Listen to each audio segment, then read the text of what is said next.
The average cost of a home-cooked meal in the United States is $3 to $5 per plate.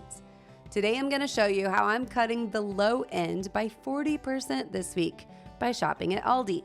I'm going to take you inside the store and then inside my kitchen. Join me as we cook up 4 fresh seasonal meals for my large family as we go all the way from pantry to plate.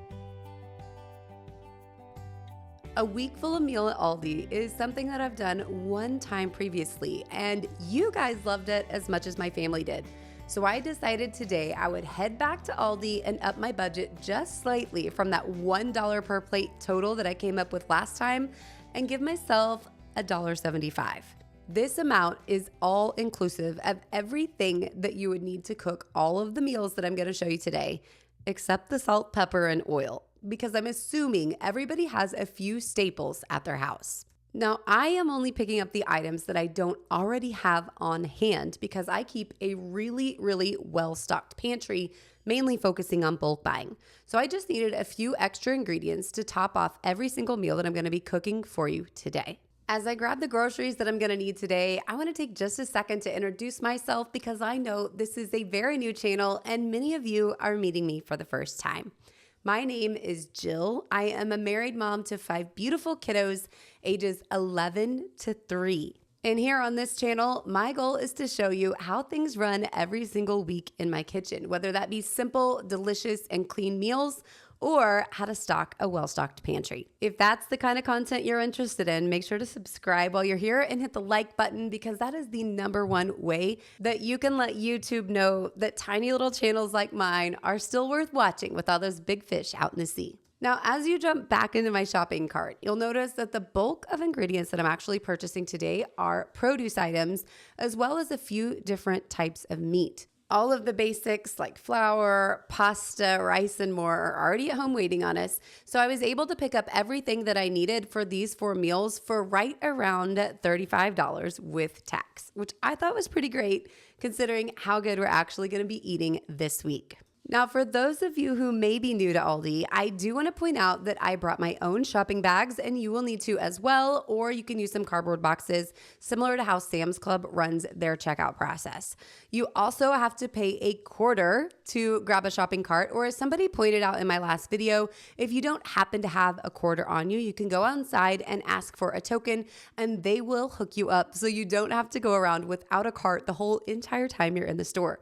That also means that you're responsible for taking your cart back up to the top at the end, which is actually really cool because it means nobody's leaving carts out in the middle of the parking lot for you to be running into on a windy day. The first meal that I'm going to share with you today are pizza rolls. This is a recipe I actually pulled right off of Food Network, and I will make sure to link all of the recipes used down below for anybody who might be looking for something specific, although I will warn you, I call a lot of audibles, I make my own recipes, and soon enough I will have my own recipes available for everyone online. So if it's not exactly like what I'm doing, I will apologize for that in advance and try to point out where it varies slightly from the recipe.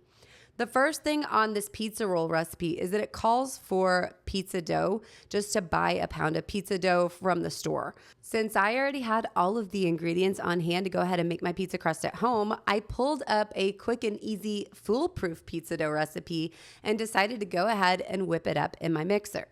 Just a quick word of encouragement on things like doughs, breads, and the like. It does seem daunting and overwhelming to consider making these things at home, but once you get the hang of it, you will really understand it's a very few simple ingredients. This one specifically calls for water, honey, oil, yeast, salt, and flour. So it is a very quick one to throw together and delivers a really nice result. Now, once the time is up and the rest is complete, I went ahead and weighed out the dough to make sure that I was getting even portions and knew about how much I was supposed to come up with. Remember, the recipe called for a pound, so I wanted to make sure that's where we ended up, or at least cut my recipe down slightly, make 2 pieces instead of 3 if it didn't come out the way I was liking. Now, I only have 3 kids plus my husband and myself home on this specific day because my boys were out hanging with cousins. This meant that we got to make a little bit lighter of a lunch and make it a little bit faster. So we went with 2 Supreme rolls here plus a cheese stick roll, which I'll share a little bit more about with you later. Now, once the dough had rested, I went ahead and rolled it out. Now, the first time I rolled it out, it was really, really springy and came back to its original shape. And anytime you're working with dough that does that, just give it like 5 more minutes to set on the countertop, and the gluten in there will really relax. And then you will be able to easily roll it back out, whether it's cinnamon rolls or pizza dough or even a bread, anything of the sort. If you're getting that really big spring every time you try to smush it out, just wait a few minutes, do something else, and come back to it. Now I'm leaving a 1-inch edge over on the side to make sure I can easily roll these up without squishing out all of the contents in the center. Then go ahead and just top it in whatever way you like. My kids have always been given supreme pizza, so they don't even know anything about all pepperoni or anything else. Just all the flavors go together, except for my one very super picky child, and we'll handle her in just a bit. This specific roll is getting the marinara that I grabbed from Aldi, as well as the pepperonis that came from there as well. I had pre-chopped peppers from my garden last season and pre-shredded mozzarella because I buy it in 5-pound bulk blocks from Azure Standard.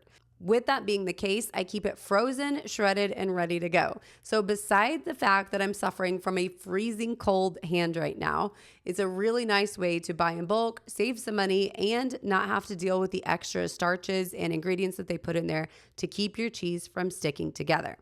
Now, once you have it all filled up the way you want it to go, then is the job of rolling it up. If you have a store-bought crust, this roll up will go a whole lot simpler. The dough that I'm using here was a little bit high in hydration, so it was a little hard to roll, a little bit on the sticky side, but the recipe really cautioned about giving it too much flour, so that was a trade-off. But as a result, it was a little bit harder to roll up. Again, if you're buying a dough already ready to go from the store, you're not going to have the problem with the stickiness that I have here. Once it's all rolled up, seal the seams together just by pinching, and then you can flip the ends over to where when you put it in on the pan, the seam side is down and you have a pretty nice, beautiful top. Now, I'm not sure where in the world you're watching from, but here where I am in dead center of the United States, we have welcomed in the summer heat. So today I decided to leave my large oven out of this meal and opted to use my Nosh oven for the bake. This little beauty has lived with us now for almost 5 months, I think. So I figured it was time to give you a quick update on the functionality before we jump back in to finish the rest of the cooking.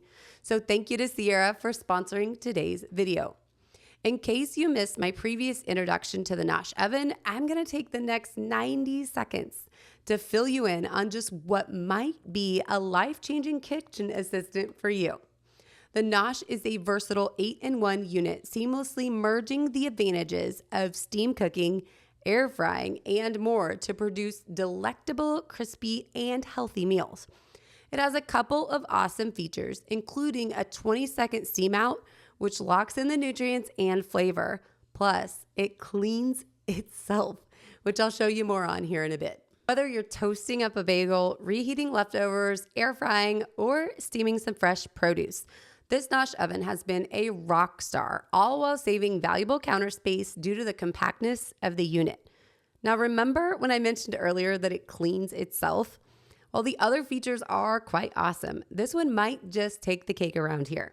With 5 kids constantly putting this oven through its paces, the self-cleaning feature is a winner for us. All I have to do is make sure the water reservoir is full, set the clean function, and watch it work. After a quick wipe down at the end, my Nosh oven looks as good as new. If you're in the market for one unit that can do it all, make sure to check out my link in the description and take advantage of an exclusive discount. And thank you again to Sierra for sponsoring today's video. Now, I told you at the beginning that we started with 2 Supremes, but I have one super picky one who doesn't like pizza. Every family has at least one picky eater, right? Well, my girl loves cheese sticks, so she's getting a cheese roll-up. To make her dream lunch come to life, all I did was melt some butter over on the stove, and I tossed on some garlic powder. Now, when I have my fresh garlic harvested, I will go ahead and just mince up some normal fresh garlic because I love that flavor more. But dry works in a pinch, and it's also way faster. So anytime you can, weigh out convenience versus flavor, you just have to do what works best for your family. Then I added some shredded mozzarella, and oftentimes I will also add some crumbled feta. I really like the complexity of flavors that adds to have more than one kind of cheese, and so does she. So just do whatever works best for your crew. Don't necessarily go out and buy an extra cheese if budget is your number one concern, but just know that anytime you can add more than one type of cheese, the flavor is going to intensify a little bit, and in that case, we love the end result. To get the rolls finished off, you cook them at 400 degrees for anywhere from 10 to 12, maybe 15 minutes, just depending on your desired level of doneness. Once they are done, pull them out and put them somewhere to cool. You want to give them at least 10 minutes to cool down, so when you go to cut them open, the stuffing doesn't completely spill out. As I was cutting these, I decided that the next time I make this recipe, I'm going to go ahead and slice them up just like I'm doing right here, and then lay them open flat to where the whiter side is on top, and sprinkle some cheese, maybe even a little more pasta sauce on top, and go ahead and toast them off in the oven just to give them a little bit more of a finished edge to them. But they were really good just like this. My kids were super happy with this recipe, and it made a really nice light lunch for myself, my husband, and the girls that I had at home. While Pantry to Plate is a new channel, I have been cooking on YouTube for a couple years now on my other channel called The Hometown Homestead. As a result, I know some of you in your mind are wondering, where are all the greens? How can you feed that to your family for lunch and not have anything green on the top? Listen, sometimes we have a side salad. Sometimes we have a full salad as our meal, which is what I'm going to show you right now. I can assure you that my kids eat a very, very well-balanced diet with many, many, many fruits and vegetables. And the meal that I'm going to show you right now is a prime example of just that. This is an all-time favorite for my family, and one that you can very easily do with items picked up from Aldi, although I'm only using a few fresh ingredients from them, and the chicken bacon that I have here in the pan is not something that I picked up on this particular visit. This is something that I did in a big batch cook up a few months back on my other channel and put in the freezer for days just like this when I wanted to skip the bulk of the prep and make a quick, fresh, and delicious meal. The packets themselves included just chicken and bacon that I have par cooked. The chicken was completely cooked. The bacon was slightly under, just because I knew when I went to put it in the pan on specific days when I was ready to make the meal that I wanted the rest of that bacon to render down and continue to crisp up while I was rewarming up the chicken. That actually worked out perfectly, and I have used it for things like the salad that you're going to see here, in addition to a pizza topping, as well as pasta dishes and many other things. So if you're curious about meal prepping and looking for something like a packet of meat or protein that you can just throw in a pan when the time comes, I love, love, love the combo of chicken and bacon. Now, this salad is a variety platter of different toppings, including apples, and it's actually made for a wedge salad. So you're going to see me cut my lettuce in a few different directions as we go here. Some larger wedges for my husband, myself, and my oldest, and then I'm going to go ahead and chop a bunch into smaller bite-sized pieces just to make it easier when my littles go to eat. I love giving them a beautiful plate, but what I love more is being able to sit down and eat my meal at the same time instead of jumping around to cut up items once we're sitting at the table. As a result, anytime I can pre-prep or pre-chop, I love to do that. And speaking of chopping, this tiny little mini chopper has become one of my absolute favorite little tiny kitchen gadgets. I love to chop up garlic in it. If you haven't seen this before, make sure to check it out. I will drop a link down below for it as well, but I just throw in my garlic and it just very finely minces it for me in no time flat. The cool thing about it is you can just throw it in the dishwasher and everything is dishwasher safe except for the top. So really there isn't any extra cleanup to go along with it either, and it saves me a lot of time. And you might be wondering what I'm going to do with that garlic. So I am going to show you my quick little trick for homemade, absolutely delicious blue cheese dressing. This recipe starts with a homemade mayo, but if you want to do the shortcut, which I did for many, many, many years, just buy store-bought mayo and go through these next steps with it just the same as I'm doing here right now. The main reason that I'm not using store-bought mayo, aside from the fact that I am insanely picky on ingredients, is that I have chickens outside laying beautiful fresh eggs every single day. So when that's the case, why go with something that's full of preservatives? I'm going to warn you in advance. Baby is incoming. Anytime she sees this hand blender come out, she cannot resist. She always wants to be involved, and she's getting pretty decent with her mayo.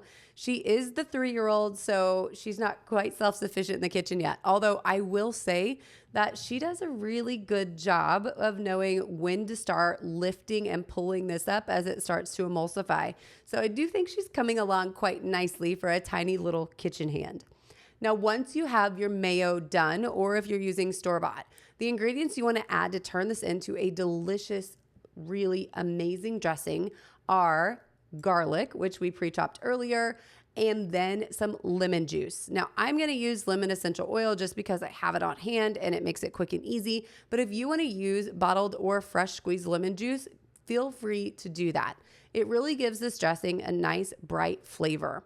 To that, you also want to add a tiny bit of extra salt and then enough water to thin it down to a pourable consistency. My kids call this white dressing. It really is the blue cheese dressing recipe that I originally got from Blue Apron way back when I started to learn how to cook at home. But I knew not all of the children at my house would like the chunks of blue cheese in there, so I left the blue cheese out of the dressing in order to just use the dressing base for everyone and then to sprinkle the blue cheese on top for anybody who wanted it. We went dairy-free at our house for a time due to health reasons, and this white dressing turned into a major substitute for things like sour cream and ranch dressing. So if you do have something or some sort of sensitivity, I would really recommend trying it out and making those flavors your own and giving it a test until you like it.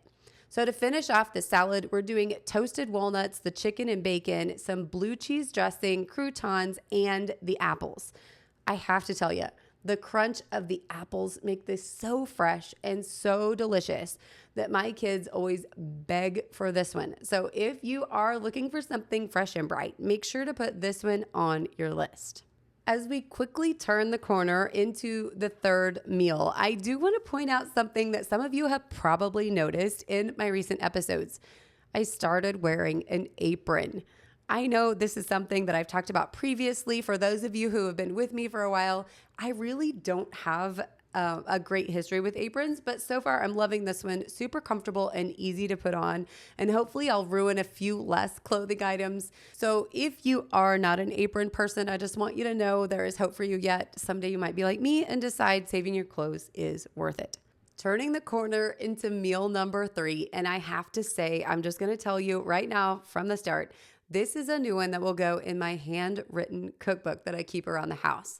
There are very few recipes that actually make it in there, although I will tell you that chicken bacon salad that we just did is already in there for many years, but this one will be joining it. And maybe you can see from the similarities, there's a little bit of flavor overlap. This also has chicken and bacon, but instead of being a salad, this is a Tuscan chicken skillet. To get started, I went ahead and chopped up some bacon, threw it in my skillet to go ahead and get some fat rendering down, as well as crispy bacon ready to go in the pasta. After the bacon was done, I pulled it out and put it on a paper towel so the grease could go ahead and soak in, as well as cool it down, and use that grease that was in the pan to go ahead and fry up the chicken, which I had chunked up into about 1-inch pieces. You really want to be thinking about bite size, but also make sure to keep them the same size relatively so that they cook up about the same speed. As the chicken was cooking, it was time to go ahead and chop up the ingredients that are going to go inside. This one calls for 4 plum tomatoes that are chopped up, as well as some baby spinach. Now, you can buy fresh baby spinach. I love, love, love keeping frozen spinach on hand. So I made sure to grab a bag of that when we were back at Aldi just to keep in the freezer.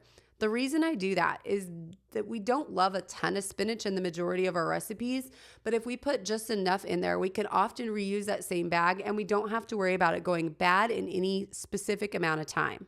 Now, I did buy these tomatoes from the store, but I have to tell you right now, we pulled the very first ripe tomato of the season off the vines here at my house. So in the future, that's one that I won't be buying for the rest of the season, and we could not be happier about that.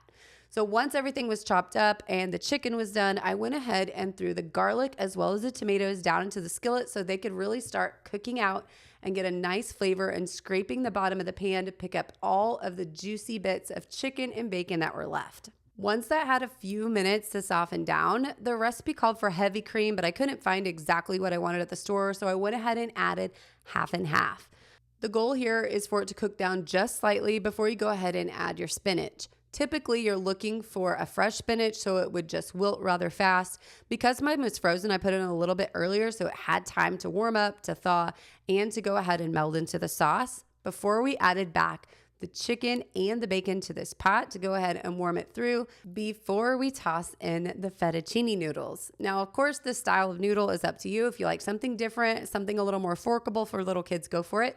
But my guys actually really, really love it. Now, you might also notice there that I did cook more chicken and more bacon. I did exactly what the recipe called for, but the little scavengers who were getting ready for a baseball game came by and grabbed more than a little off my plate, which did take it down just a bit, but this was still plenty of food by the time we went ahead and fed everyone in the family before we headed off to the game. Now, I already had this fettuccine on hand that I picked up from Thrive Market several months back, and I did cook the whole package, although I did not add the entire package to this skillet.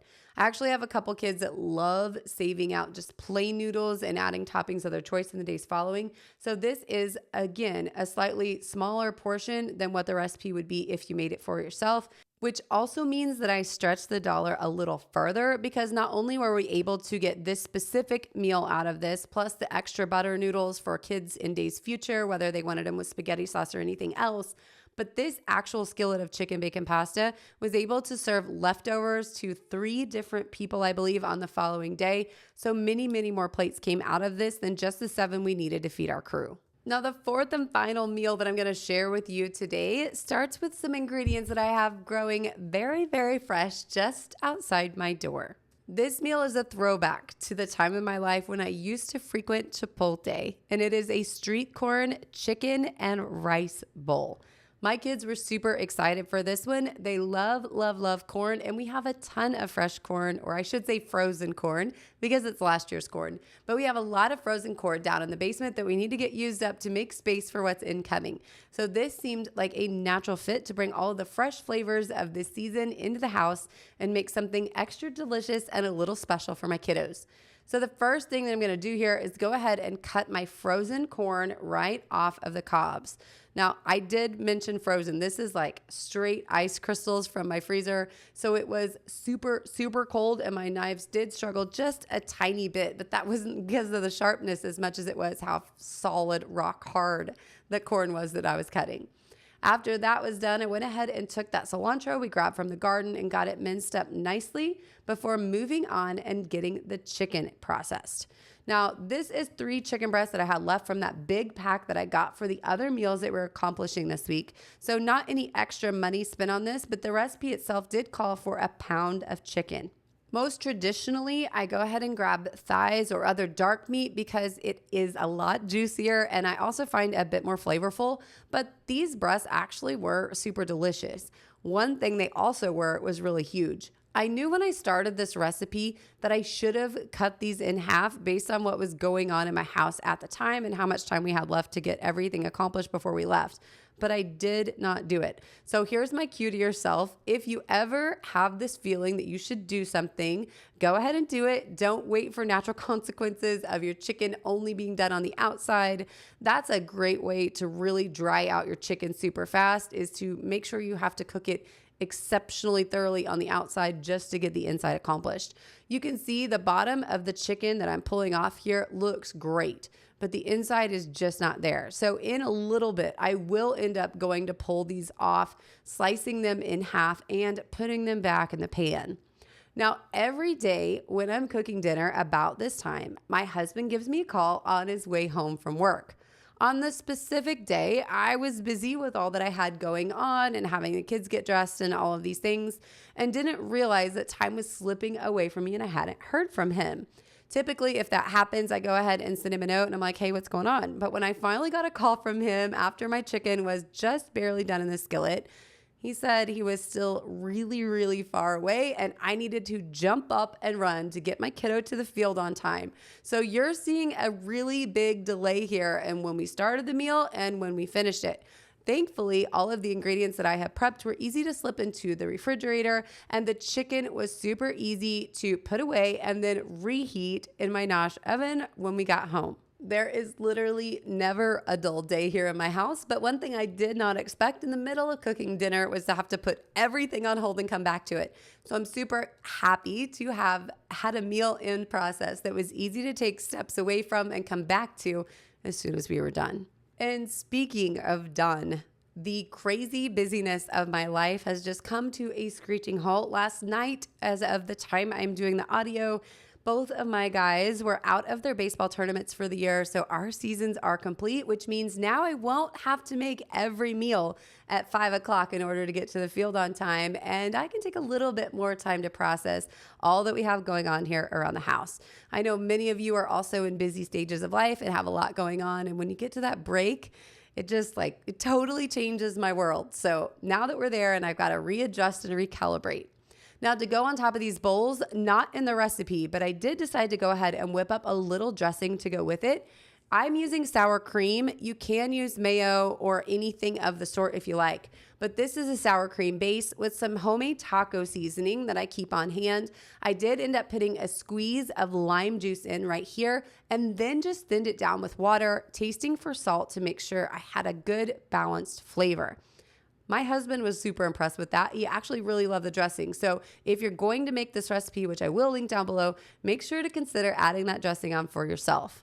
This one was super easy to stack up. It went very, very fast, and all the kids were super happy with it in the end. All in, the meals that I share with you today average $1.82 per plate if we would have ate every single bit during the meals, which we didn't, and we had leftovers. So they came in even lower than that. If you're interested in more food content and how to beat the bottom dollar and make your budget stretch, make sure to hit that like and subscribe button again, and I'll see you back here next time for more Pantry to Plate. Thanks for stopping by, friends, and I'll see you back soon.